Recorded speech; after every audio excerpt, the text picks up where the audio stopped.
Jamie Lee Curtis and Michelle Yeoh have hot dog fingers in Everything Everywhere images.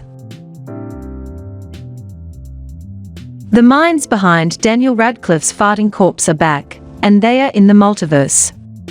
The directing duo known as Daniels follows 2016's Swiss Army Man with A24's Everything Everywhere All at Once. EW has just released a new batch of photos that show the many different versions of Michelle Yeoh and Jamie Lee Curtis in this wild science fiction action film.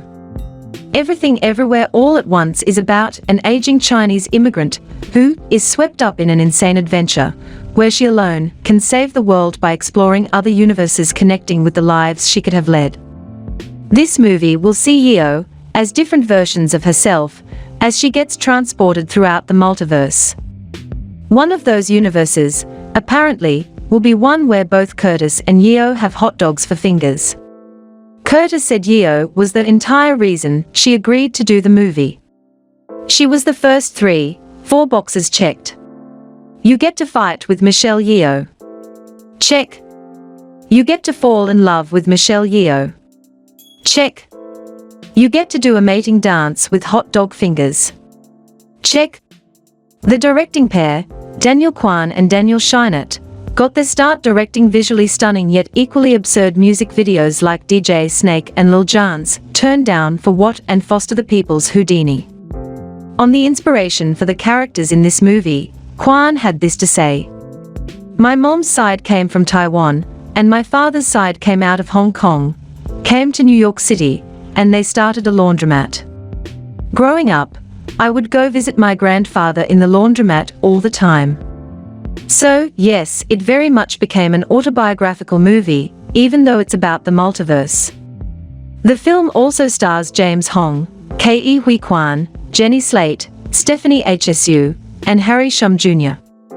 Everything Everywhere All at Once is set to release on March 25th. You can check out the trailer above. Neve Campbell confirms she's been approached for Scream 6 return. Neve Campbell has revealed that she's approached to return for Scream 6, as the 6th installment of the Scream franchise has finally been confirmed. The Kraft actress attended Mad Monster Party convention in North Carolina via Halloween News Daily recently and revealed that she has already been approached for the film, although she's not going to officially sign up for anything until she's got a look at the script. "They have approached me," Campbell said. "There's no script yet. There is a draft coming in soon, is what I was told. Actually, I was supposed to call a producer yesterday, because he wanted to talk to me about what's going on. You know, we'll see. I'll read the script and see how I feel." The recent 5th entry in the slasher saga, simply titled Scream, was a huge hit that satisfied long-term lovers of the franchise thanks to its respect for what had come before. And it couldn't have done that without bringing back Campbell as legendary Survivor girl Sydney Prescott. So fans are keeping their fingers crossed that Campbell will return for the 6th movie, too. Campbell's reserved attitude to the situation resembles what she said in the run-up to her role in 2022's Scream. On that occasion, however, the star was outspoken about her reluctance to return without late director Wes Craven. But, having now worked with radio silence filmmakers Tyler Gillette and Matt Bettinelli-Olpin, and having praised their work on the recent film, hopefully, she'll be even keener to face off against Ghostface again this time around. Her longtime co-star Courtney Cox, who plays Gale Weathers, has also suggested she would be up for being involved in Scream 6. As for the next generation of survivors, it's currently unclear which of the new cast could return, but Melissa Barrera and Jenna Ortega will presumably factor in as lead characters Sam and Tara. Scream 6 is due to enter production this summer. Patrick Stewart says he's never heard of Doctor Strange.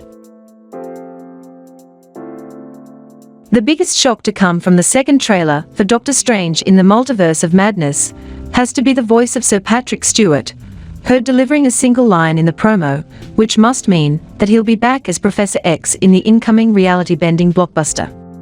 Yes, we're entering Spider-Man, No way home territory again here, folks. And it looks like Stewart is going to have to do an Andrew Garfield and deny this open secret until the movie comes out.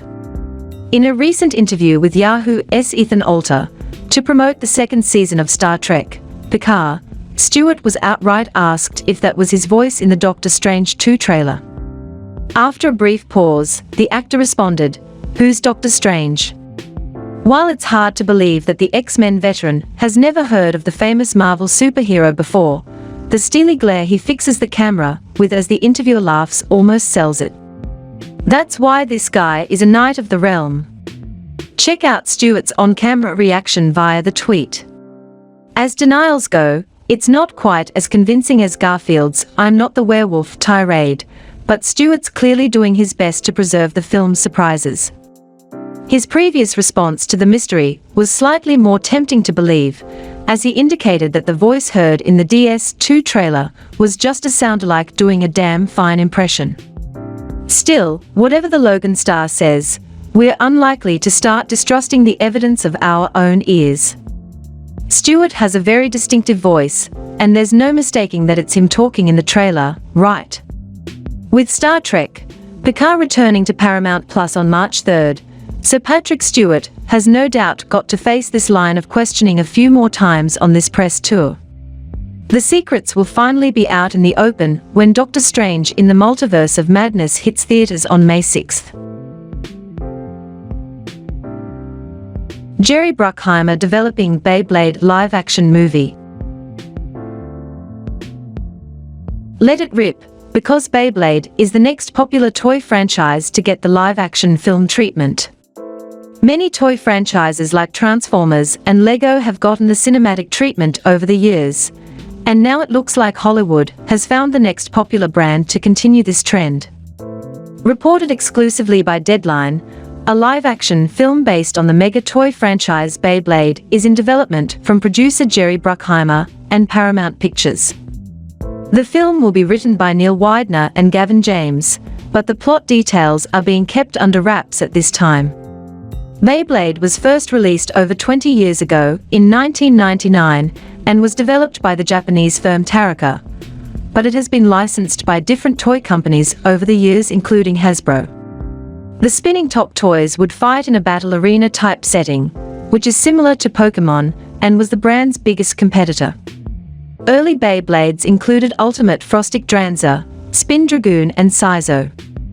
The tops fight in arenas called Bay Stadiums, which have something of the Colosseum about them with open sections in the walls and openings on the sides to launch into. Each Beyblade has a bay launcher, used to launch into battle.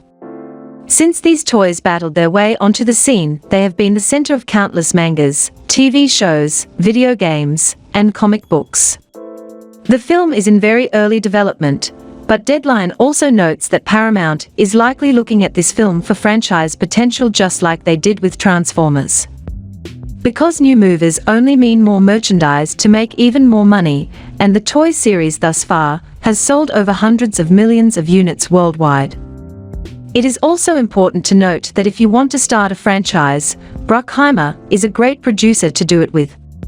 Whether we are talking about Pirates of the Caribbean, or National Treasure, or Bad Boys, the producer has an impressive track record with franchises that make a lot of money.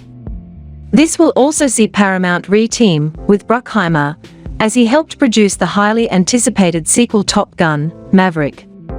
His other upcoming Paramount projects include an action-adventure movie Secret Headquarters starring Owen Wilson, and the modern-day TV adaptation of the 1980 film American Gigolo.